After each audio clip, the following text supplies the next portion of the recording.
Welcome friends to another Dune video. Today we look at House Carino's attempt to develop a replacement for spice. It's called Amal. This is an effort by House Carino teaming with the Tleilaxu to replace spice from Arrakis with his own product so that he can have all the power. We'll focus on one of the consequences of this when it's given to a guild navigator as a test of how effective a replacement it is. What happens next? Friends, let's find out. First we go to the Tleilaxu and look briefly at their efforts to create the Amal using their axolotl tanks. The air around has been scrubbed clean with chemicals, but the smell of spice, cinnamon was still in the air. In the tanks, helping create the Amal, higher brain functions gone and senses dead, were fertile Tleilaxu women. Their lives horribly reduced to biological factories. Hironyx, where the Tleilaxu now rule, they had found victims for these tanks from the Ixian population, and one even contained a Bene Gesserit.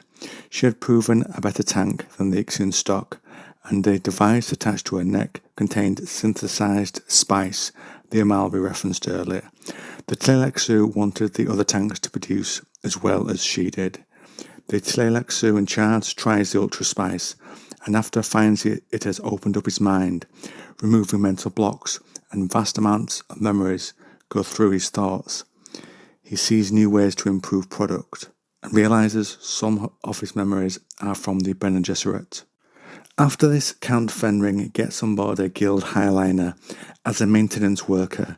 He kills a guard, and the face dancer with him takes on the guard's appearance, and they find an empty spice compartment behind the navigator's tanks.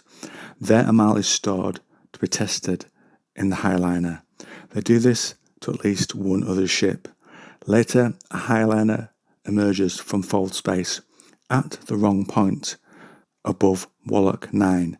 Its outer hull goes molten hot, and then it strikes a Bene Gesserit defensive shield, and the layers of the highliner peeled off, and a guild inspection team arrives to look into what happened. Aboard another highliner, Prince Romba and Gurney Halleck are aboard, and it tumbles out of control, lost in the vast darkness of space.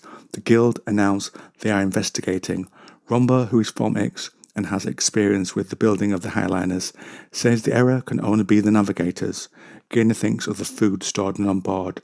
They might have to take it if they are stuck here for a long time. Now here, Romba steps up, and using his knowledge he moves through unmarked hatches and uses access codes others don't think he should know, and they reach a group of 7 guild representatives. And those representatives rightly ask Gurney and Romba what they are doing there. Romba invokes the guild's code of secrecy, and he asks to see the navigator.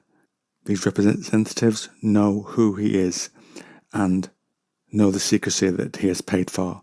The guild people talk about how the standard of ships being made by Ix has fallen since the Tleilaxu came to rule there. They see the navigator.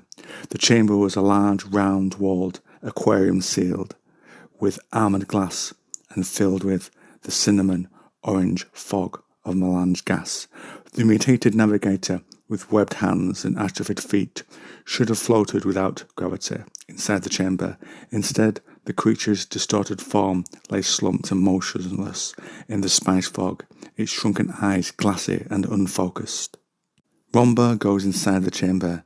He can survive it due to his mechanical chest that keeps him alive.